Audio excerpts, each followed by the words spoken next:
بسم اللہ الرحمن الرحیم وبہ نستعین انہ خیر ناصر و معین وصلی اللہ علی محمد و اہل بیتہ الطیبین الطاہرین۔ الحمدللہ ہماری گفتگو الموجز میں اصالۃ البراءت کے بیان میں تھی۔ عرض ہوا کہ اصل براءت کے جو قائلین ہیں یعنی اصولی علماء، وہ کہتے ہیں کہ اگر شبہہ حکمیہ تحریمیہ فقدان نص کی وجہ سے ہو تو وہاں پر براءت جاری کریں گے، جبکہ اخباری علماء کہتے ہیں کہ اگر شبہہ حکمیہ تحریمیہ فقدان نص کی وجہ سے ہو تو وہاں پر احتیاط کرنا ضروری ہے۔ علماء اصول کی جانب سے جو ادلہ بیان کیے گئے ان کو پیش کر رہے تھے۔ کتاب اور سنت سے جو اصولی استدلال کرتے ہیں اس کو پیش کیا گیا۔ آج ایک اور استدلال کہ جو عقلی استدلال ہے اس کو بیان کرتے ہیں۔ عقلی استدلال جو آغایون اصولی پیش کرتے ہیں وہ ہے قاعدہ قبح عقاب بلا بیان۔ علماء اصول کہتے ہیں کہ ہماری عقل مستقل طریقے سے سمجھتی ہے اور واضح طریقے سے اس حکم کو سمجھتی ہے کہ مولا اپنے بندے کو اسی وقت عقاب کر سکتا ہے جب اپنا حکم اس تک پہنچائے، یعنی مولا کی جانب سے بیان آئے، اس بندے تک پہنچے، اور اس کے بعد اگر وہ مکلف اس حکم کو بجا نہیں لاتا، اس حکم کی مخالفت کرتا ہے تو پھر اس پر عقاب ہوگا۔ لیکن اگر ایک حکم مکلف تک پہنچے ہی نہ، اس تک پہنچا ہی نہیں ہے، اس کے باوجود قیامت کے دن خداوند متعال اس حکم کی بنا پر اپنے عبد پر عقاب کرے تو یہ کبیح ہے، کیونکہ عقل کہتی ہے کہ اس بیچارے کا کیا قصور، اس تک تو وہ بیان پہنچا ہی نہیں، اس تک تو حکم پہنچا ہی نہیں، تو اس کی کیا ذمہ داری بنتی ہے؟ اس کی ذمہ داری تبھی بنے گی نا جب اس تک حکم پہنچے۔ اگر اس تک حکم پہنچتا ہی نہیں پھر بھی اس کو عقاب کیا جائے تو یہ کبیح ہے۔ بس یہ دلیل عقلی قبح عقاب بلا بیان ہے۔ اچھا، ایک اور نقطہ بھی یہاں پر عرض کر دوں۔ اصولی کتابوں میں ایک مرتبہ آپ سنتے ہیں براءت شرعیہ اور دوسری مرتبہ کہتے ہیں براءت عقلیہ۔ اگر براءت پر دلیل ہمارے پاس شرعی ہو یعنی قرآن کی آیت یا روایت ہو اس کو کہتے ہیں براءت شرعیہ، اور اگر دلیل فقط دلیل عقل ہو جیسے قاعدہ قبح عقاب بلا بیان تو اس کو براءت عقلیہ بھی کہتے ہیں۔ یعنی یہ جو دلیل ہم دلیل عقلی آپ کے سامنے پیش کر رہے ہیں، اگر اسی قانون کے تحت ہم براءت کے قائل ہو جائیں تو یہ براءت عقلیہ کہلاتی ہے۔ یہ اصولیوں کی جانب سے استدلال۔ خلاصہ کلام کہ تکلیف جب تک مکلف تک نہیں پہنچتی تب تک اس کو آپ استحقاق عقاب، اس کے بارے میں تب تک آپ استحقاق عقاب کی بات نہیں کر سکتے۔ سوال، آپ فرماتے ہیں کہ ہمارے پاس عقلی قانون ہے قاعدہ قبح عقاب بلا بیان۔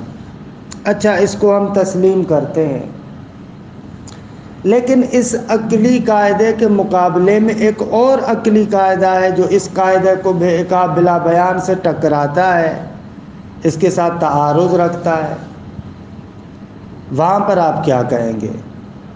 وہ قاعدہ عقلی ہے، قاعدہ دفع ضرر محتمل۔ ہماری عقل کہتی ہے کہ اگر ایک جگہ پر ضرر کا، نقصان کا احتمال ہے تو عقل یہ کہتی ہے کہ اپنے آپ کو اس ضرر سے بچاؤ۔ مثلا آپ کو کہا جائے یہ جو گلاس آپ کے سامنے پڑا ہے شاید اس کے اندر زہر ہو، یقین تو نہیں ہے لیکن بہرحال احتمال ہے کہ شاید اس کے اندر زہر ہو، تو آپ مجھے بتائیں یہاں پر عقل کیا کہتی ہے، عقلاء کیا کہتے ہیں؟ عقل کہتی ہے کہ اپنے آپ کو بچائیں آپ، کیونکہ شاید زہر ہو، اگر زہر ہوگا تو یہ بہت زیادہ احتمال ہے آپ کے مرنے کا، لہٰذا اپنے آپ کو اس سے بچاؤ۔ دنیاوی امور میں ہم دیکھتے ہیں کہ یہ جو احتمال ضرر ہے، نقصان کا جہاں پر احتمال ہے، دنیاوی امور میں ہم دیکھتے ہیں کہ اگر احتمال ایک ایسی شے کے بارے میں کہ جو بہت زیادہ خطرناک ہے، وہاں پر عقل اور عقلاء کہتے ہیں اپنے آپ کو بچاؤ۔ جیسے یہی مثال، بے شک یہاں پر احتمال بہت ہی کم ہو کہ 5% احتمال ہے کہ شاید اس گلاس کے اندر زہر ہو، لیکن کیونکہ محتمل جس چیز کا احتمال دیا جاتا ہے وہ بہت زیادہ خطرناک ہے، لہذا عقل کہتی ہے کہ یہاں پر تم اپنے آپ کو بچاؤ۔ لیکن اگر احتمال ایسی چیز کے بارے میں ہو کہ جس کا بہت زیادہ نقصان نہ ہو، مثلا اگر تم نے کھانے کے بعد پانی پیا تو ممکن ہے تمہارا پیٹ خراب ہو جائے، ممکن ہے تمہیں تھوڑا سا یہ نقصان ہو، یعنی ہلکا پھلکا نقصان، تو دنیاوی امور میں عقلاء اس کا لحاظ نہیں کرتے۔ یعنی اگر محتمل جس چیز کا احتمال دیا جاتا ہے وہ بہت زیادہ خطرناک نہ ہو تو وہاں پر اعتنا نہیں کرتے، لیکن اگر محتمل خطرناک ہو، جیسے مثلا زہر ہے یا اس قسم کی چیز کے جس میں انسان کی جان کا خطرہ ہے، تو وہاں پر چھوٹے سے چھوٹے احتمال کی بھی اعتنا کی جاتی ہے، وہاں پر اس کے بارے میں بہرحال ایسے ہی انسان نہیں گزرتا، سوچتا ہے۔ دنیاوی امور میں ایسے ہے۔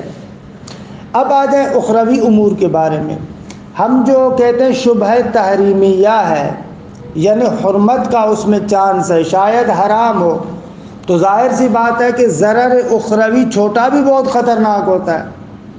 قیامت کے دن جہنم کی آگ یا قبر کا عذاب کوئی معمولی چیز تو نہیں ہے، وہ اس دنیا کے آپ کے زہر کے احتمال سے تو زیادہ خطرناک ہے۔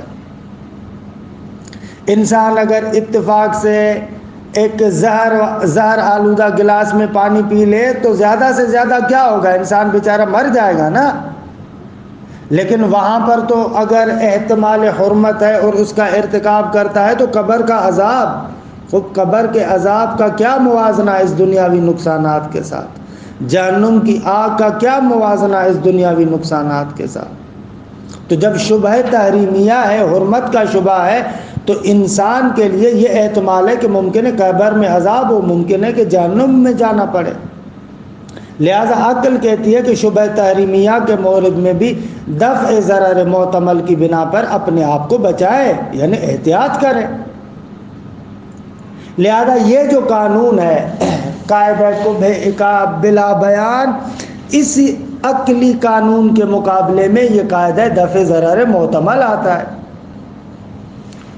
نتیجتاً آپ کو اجازت نہیں ہے کہ آپ آئیں اور کہیں کہ قاعدہ کبہ عقاب بلا بیان کہتا ہے کہ احتیاط واجب نہیں ہے، خود یہ قاعدہ کہتا ہوگا لیکن اس کے مقابلے میں دفع ضرر محتمل یہ قاعدہ ہے، یہ قانون ہے، کہتا ہے کہ اگر ضرر کا احتمال ہے جیسا کہ یہاں پر ہے، کیونکہ آپ کہتے ہیں شبہ تحریمیہ ہے، شاید حرام ہو سکتا ہے حرام نہ ہو، لیکن یہ بھی تو ہو سکتا ہے کہ حرام ہو۔ خب اگر حرام ہوگا تو قبر کے اندر عذاب ہوگا، قیامت کے دن جہنم میں جانا پڑے گا، تو یہ کوئی احتمال کسی معمولی چیز کے بارے میں تو نہیں ہے، محتمل یہاں پر عذاب اخروی ہے جو بہت زیادہ خطرناک ہے۔ لہذا آپ اس قاعدہ دفع ضرر محتمل کے بارے میں کیا کہیں گے؟ یہ تو ٹکراتا ہے قاعدہ کو بے عقاب بلا بیان سے۔ اچھا، یہ سوال یا اعتراض کہیں اصولیوں کے اس قاعدے کو بے عقاب بلا بیان پر، لیکن اس کا جواب روشن ہے۔ آقا جان، یہ جو آپ کہہ رہے ہیں کہ ضرر محتمل سے بچنا عقلاً واجب ہے، اس کبرائے کلی کو ہم بھی مانتے ہیں کہ واقعاً ایک کبرائے کلی ہے کہ دفع ضرر محتمل واجب ہے، ہم بھی بات اس کو مانتے ہیں۔ لیکن انما الکلام، یہ جو آپ استدلال کر رہے ہیں، اس استدلال میں صغرا محرز نہیں ہے، یعنی یہ کہنا کہ اس شبہ تحریمیہ کے اندر ضرر اخروی ہے، یہ بات درست نہیں ہے۔ دفع ضرر محتمل حرام ہے، یہ قبول کرتے ہیں، لیکن شبہ تحریمیہ کے اندر ضرر محتمل نہیں ہے۔ کیوں؟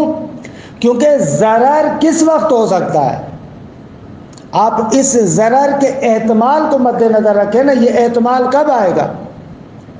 خوب اس وقت احتمال آ سکتا ہے جب ہم کہیں کہ مکلف تک وہ تکلیف پہنچی تھی، حالانکہ مکلف تک تکلیف نہیں پہنچی، تو حرمت واقعی، واقع میں نفس الامر کے اندر اگر واقعاً حرمت ہو تو اس کا ہم انکار نہیں کرتے، لیکن میرے لیے وہ حرمت منجز نہیں ہے۔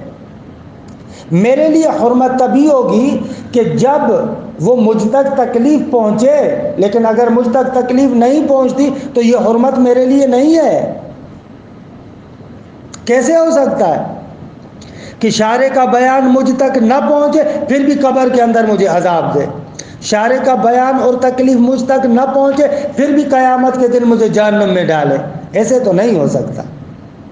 لہذا یہاں پر صغرا محرز نہیں ہے کہ اس شبہ تحریمیہ کے اندر ضرر محتمل ہے، نہ، یہاں پر اصلاً ضرر کا احتمال نہیں ہے۔ کیوں؟ اس لیے کہ یہ حرمت میرے لیے منجز نہیں ہے، یہ حرمت میرے لیے ثابت نہیں ہے۔ ہو سکتا ہے واقع اور نفس الامر میں حرمت ہو، لیکن میرے لیے منجز تبھی ہوگی جب وہ حرمت مجھ تک پہنچے۔ دوسرے لفظوں میں دو چیزوں میں فرق کریں۔ اگر ایک حرمت حرمت واقعی ہے، یعنی جو لوح محفوظ میں لکھا ہوا ہے، جو بھی حکم لوح محفوظ میں لکھا ہوا ہے اس کے مطابق آپ کو ثواب یا عقاب نہیں ملے گا، بلکہ اس حکم کے مطابق آپ کو ثواب یا عقاب ملے گا جو حکم آپ تک پہنچا ہے، آپ کے لیے منجز ہوا ہے۔ ہو سکتا ہے ایک نفس الامر اور لوح محفوظ میں حکم لکھا ہو لیکن آپ تک نہ پہنچا ہو، اب اس کی بنا پر تو خدا آپ کو عذاب نہیں کرے گا۔ کیوں؟ اس لیے کہ جب مجھ تک پہنچا ہی نہیں ہے تو اصلاً خداوند متعال مجھے عقاب نہیں کرے گا۔ اس ضرر محتمل کا بھی کوئی منشا ہونا چاہیے۔ یا تو ضرر محتمل اس وقت ہے جب مولا کی جانب سے بیان صادر ہوا ہو، عبد تک پہنچا ہو، پھر بھی یہ بندہ اعتنا نہیں کرتا، پھر آپ کہہ سکتے ہیں کہ ایک ضرر ہے۔ یا مثلاً ایک بندہ ہے، ایک عبد ہے، ابھی ادلہ کے اندر اس نے تفحص نہیں کیا، جستجو نہیں کی، بغیر تفحص اور جستجو کے براءت جاری کر دیتا ہے۔ خوب یہاں پر بھی احتمال ہے کہ ممکن ہے کہ ضرر ہو۔ یا مثلاً اس بات کو مانے کہ قب عقاب بلا بیان غلط ہے، بغیر بیان کے بھی عقاب کیا جا سکتا ہے، یا تو اس بات کو مانے کہ اس بات کو بھی کوئی نہیں مانتا۔ یا آپ نعوذ باللہ کہیں کہ مولا ایک حکیم اور عادل نہ ہو، کہ الیاذ باللہ ایسے بھی نہیں ہے، کیونکہ حکیم اور عادل تو بیان کے بغیر عقاب نہیں کرتا، اور یہاں پر مکلف کی طرف پہنچے ہی نہ پھر بھی مولا آ کر اس کو عقاب کرے، اس کا مقصد یہ ہے کہ نعوذ باللہ مولا حکیم نہیں ہے۔ یہ چاروں کے چاروں احتمالات ہمارے بحث میں نہیں ہیں، نہ اس تک بیان پہنچا ہے، اور فرض یہ ہے کہ اس نے تفحص بھی کیا ہے، جستجو بھی کی ہے، جس جس جگہ سے دلیل مل سکتا تھا اس نے کھوج لگائی ہے، لیکن پھر بھی اس کو دلیل نہیں ملا، اور ادھر سے عقاب بلا بیان بھی کبھی ہے، مولا بھی حکیم ہے۔ جب ان چاروں احتمالات کو ہم مد نظر رکھتے ہیں کہ ان میں سے کوئی بھی احتمال نہیں ہے، تو اس کا مقصد یہ ہوگا کہ یہاں پر اصلاً ضرر کا احتمال ہی نہیں ہے۔ دفع ضرر محتمل درست ہے، واجب ہے، لیکن یہاں پر ضرر کا احتمال ہی نہیں ہے۔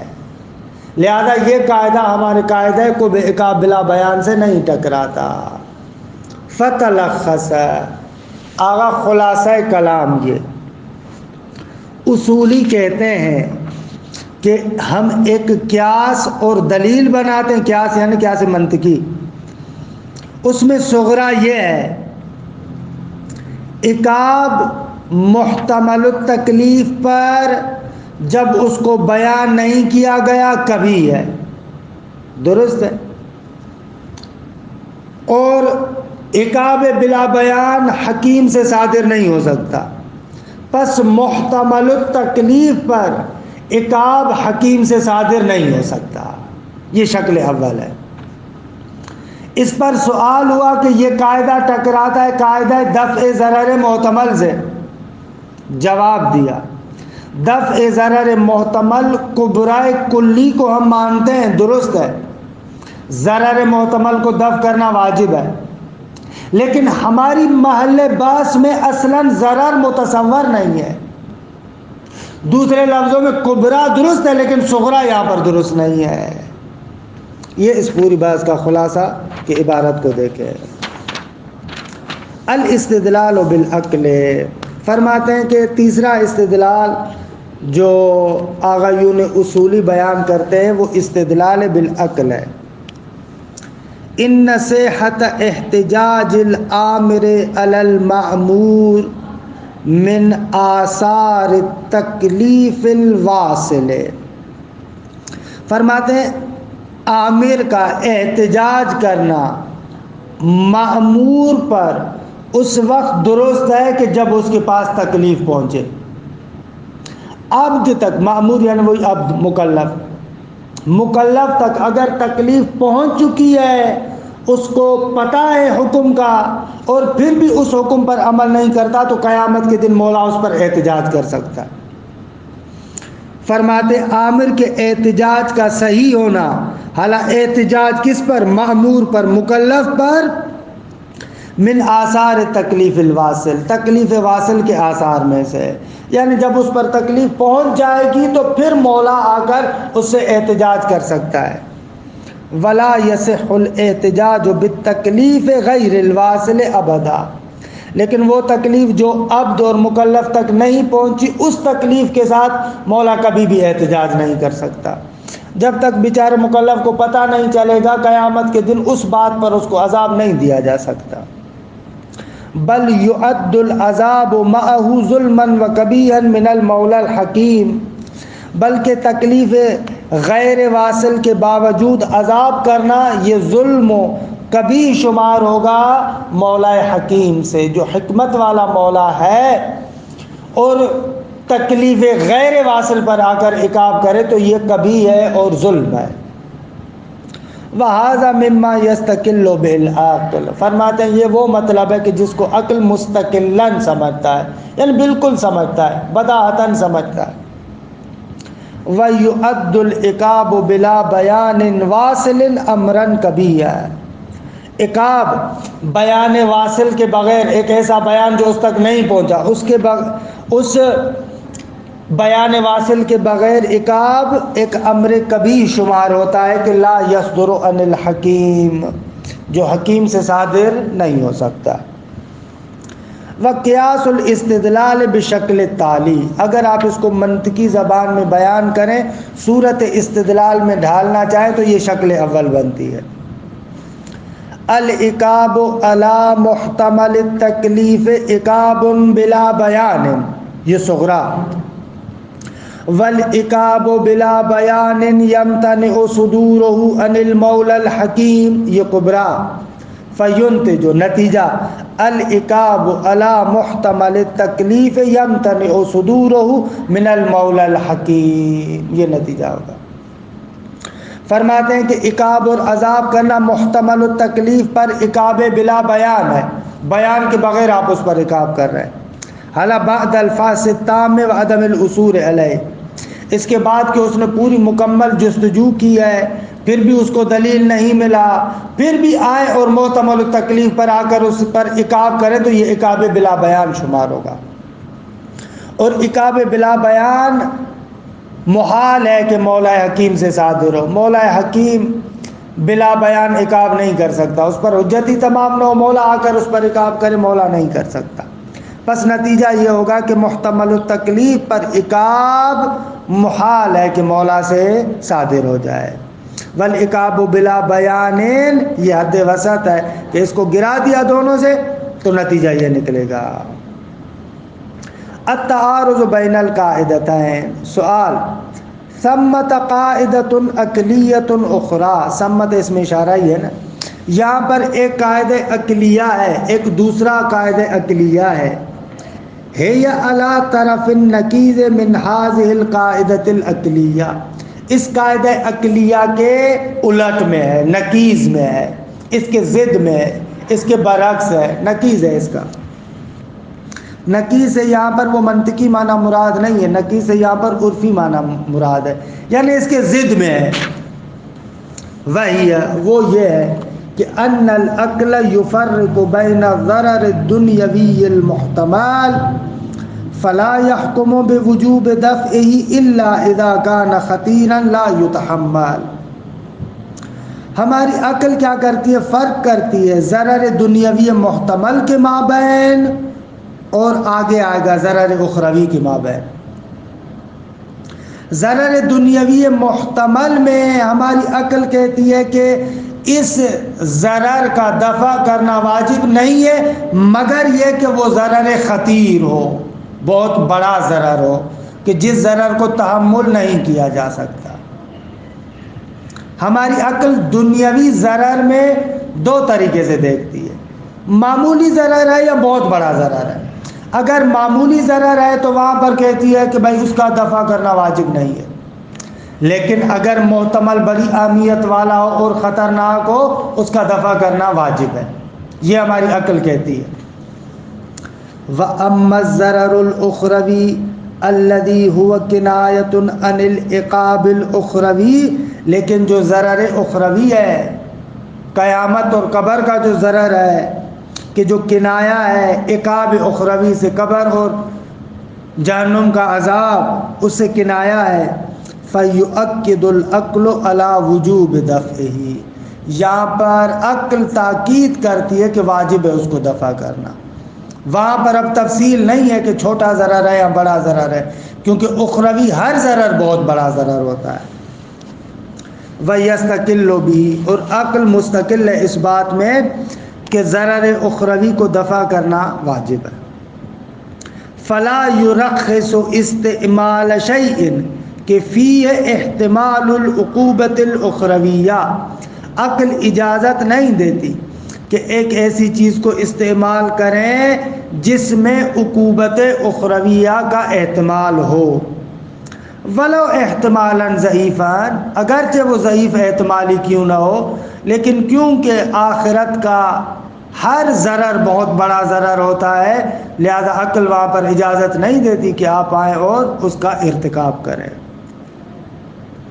وعلی ذالک، جب اس طریقے سے ہے کہ اخروی ضرر کے بارے میں ہماری عقل کہتی ہے کہ اس کو دفع کرنا واجب ہے، فَيُمْكِنُ لِلْقَائِلِ بِالْاحْتِيَاطِ أَنْ يُعَارِضَ الْقَاعِدَةَ الْأُولَى بِقَاعِدَةٍ أُخْرَى، جب اس طریقے سے ہے تو جو بندہ قائل بالاحتیاط ہے یعنی اخباری، وہ آ کر تعارض پیدا کرائے پہلے قاعدے کا دوسرے قاعدے سے، کہے کہ بھئی پہلے قاعدے کے ساتھ دوسرا قاعدہ متعارض ہے، قبح عقاب بلا بیان کے ساتھ تعارض رکھتا ہے دفع ضرر محتمل، وہی قاعدۃ وجوب دفع ضرر المحتمل، وہ کون سا قاعدہ ہے دوسرا؟ یہی واجب ہے ضرر محتمل کا دفع کرنا۔ اچھا، یعارض بالبیان التالی، نیچے ذکر کیے ہوئے بیان کے ساتھ تعارض پیدا کروائے، کیسے؟ ایسے احتمال الحرمت فی مورد شبہت البدویہ، کہ جو ہماری محل باز ہے، شبہ بدویہ میں احتمال حرمت یلازم احتمال ضرر الاخروی، وہ ضرر اخروی کے احتمال سے ملازمہ رکھتا ہے۔ دیکھیں شبہ بدوی کے بارے میں نے پہلے وضاحت دی ہے۔ ایک ہمارے پاس ہوتا ہے شبہ بدوی، اور ایک وہ شبہ ہے جو علم اجمالی کے مورد میں ہے۔ علم اجمالی کے مورد میں شبہ کا مقصد یہ ہے کہ جامع کا علم ہے لیکن اطراف مجہول ہے۔ روز جمعہ زوال شمس کے وقت دو نمازوں میں سے کوئی ایک نماز واجب ہے، لیکن ظہر واجب ہے یا جمعہ واجب ہے، خوب یہ پتہ نہیں ہے۔ اس شبہ کو کہتے ہیں شبہ جو مقرون ہے علم اجمالی کے ساتھ، اس کو شبہ بدوی نہیں کہتے، اسے کہتے ہیں ایسا شبہ کہ جو علم اجمالی کے ساتھ مقرون ہے، ملا ہوا ہے۔ اور ایک ہوتا ہے شبہ بدوی۔ شبہ بدوی یعنی فقط احتمال ہے، علم اجمالی نہیں ہے، وہاں پر ابتدائی شبہ ہے۔ جیسے ہمارے اس برات والی بحث میں ہے شبہ تحریمیہ، جو ہم یہاں پر کہہ رہے ہیں شبہ بدوی ہے، کوئی علم اجمالی نہیں ہے اس کے اطراف میں۔ یہاں پر بحث ہو رہی ہے کہ کوئی علم اجمالی نہیں ہے، ابتدائی شبہ ہے۔ تو اس کو بیان کریں، کہہ رہے حرمت کا احتمال ولو شبہ بدویہ کے مورد میں ملازمہ رکھتا ہے ضرر اخروی کے ساتھ، ملازمہ رکھتا ہے، ممکن ہے ضرر اخروی ہو۔ وَهُوَ بِدَوْرِهِ واجب الدفع، اور یہ ضرر اخروی اپنی جگہ پر واجب الدفع ہے، ضروری ہے کہ آپ اس کو دفع کریں۔ وَإِنْ كَانَ احتمالُهُ ضعیفاً، اگرچہ 5% احتمالی کیوں نہ ہو، لیکن کیونکہ اخروی ضرر ہے جو بہت خطرناک ہے، اس کو دفع کرنا واجب ہو جائے گا۔ وَعِنْدَئِذٍ يَحْكُمُ الْعَقْلُ بِلُزُومِ الْاحْتِياطِ، اس وقت ہماری عقل حکم کرے گی کہ واجب ہے احتیاط کرنا، کیونکہ دفع ضرر محتمل تو ضروری ہو گیا۔ بترک ارتکاب محتمل الضرر لذلك المعذور، کیوں ہماری عقل کہتی ہے کہ واجب احتیاط کریں؟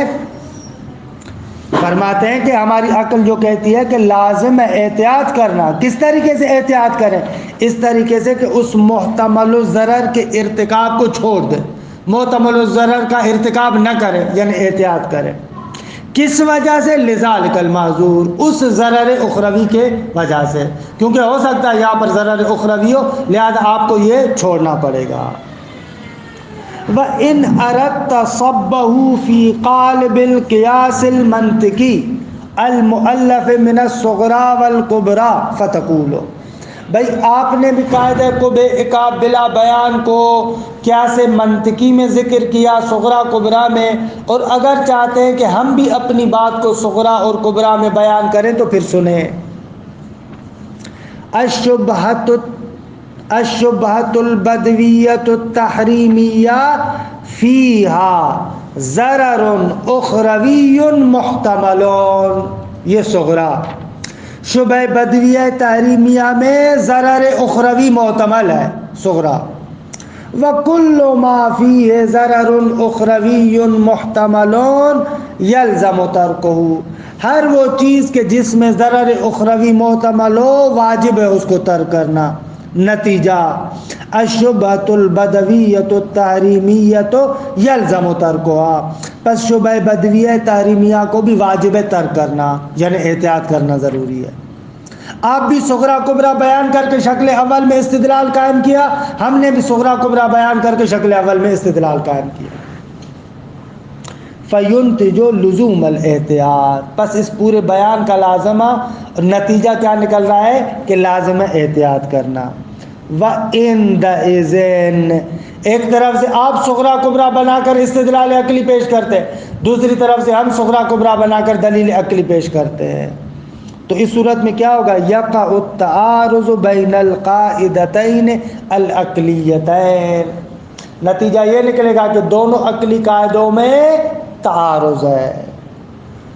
فمن جانب یحکم العقل بقبح العقاب بلا بیان، ایک طرف سے دیکھتے ہیں کہ عقل حکم کرتی ہے کہ عقاب بلا بیان کبھی ہے، فیرخص بالارتکاب، نتیجتاً ہماری عقل اجازت دیتی ہے کہ بھائی تم شبہ بدویہ تحریمیہ میں ارتکاب کر سکتے ہو، یعنی تمہاری مرضی ہے، تم وہ عمل کر سکتے ہو، اس کو انجام دے سکتے ہو، اجتناب واجب نہیں ہے۔ جبکہ ومن جانب آخر یحکم، دوسری جانب سے ہماری عقل حکم کرتی ہے باللزوم دفع الضرر الاخروی المحتمل، ضرر اخروی محتمل کو دفع کرنا، دور پھینکنا واجب ہے۔ فَيَمْنَعُ مِنَ الْارْتِكَابِ، نتیجتاً عقل کہتی ہے کہ ارتکاب نہ کرو۔ بھائی اس دلیل عقل کا کیا کریں گے؟ ایک طرف سے کہتی ہے کر سکتے ہو، دوسری طرف سے کہتی ہے نہیں کر سکتے۔ جواب ایک لفظ میں، جو اتنی لمبی چوڑی میں نے خارج میں آپ کے سامنے تفصیل بیان کی، اس کے علاوہ اگر ایک لفظ میں جواب دوں، قاعدہ قبح عقاب بلا بیان ضرر محتمل والے قاعدے کے موضوع کو ختم کر دیتا ہے، یعنی قاعدہ قبح عقاب بلا بیان ورود رکھتا ہے دفع ضرر محتمل پر، کیونکہ قبح عقاب بلا بیان نے ضرر محتمل کا موضوع ہی ختم کر دیا۔ ضرر محتمل ہی نہیں ہے تعین کہ یہاں پر آپ آ کر کہے کہ ہماری عقل کہتی ہے کہ دفع ضرر محتمل واجب ہے۔ انشاءاللہ اس ورود وغیرہ کی اصطلاحات سے ہم تعارض کے بحث میں آشنا ہوں گے، لیکن یہاں پر آسان لفظوں میں ایسے کہتے ہیں ان الصغرا فی القاعدۃ الثانیۃ غیر محرزۃ، آپ جو کہتے ہیں شبہ بدویہ تحریمیہ میں ضرر اخروی محتمل ہے، یہ صغرا محرز نہیں ہے، نہ اس صغرا کو ہم نہیں مانتے۔ شبہ بدویہ تحریمیہ میں ضرر اخروی محتمل نہیں ہے، نہ نہیں ہے۔ اذ المراد من الصغرا هو احتمال الضرر فی ارتکاب شبہۃ البدویہ، کیونکہ صغرا سے مراد یہ ہے کہ احتمال ضرر ہے شبہ بدویہ کے مرتکب ہونے میں۔ اگر ہم شبہ بدویہ کا ارتکاب کریں گے تو وہاں پر احتمال ہے، حالانکہ ہم اس کو نہیں مانتے، نہ یہ احتمال ہی نہیں ہے۔ کیوں؟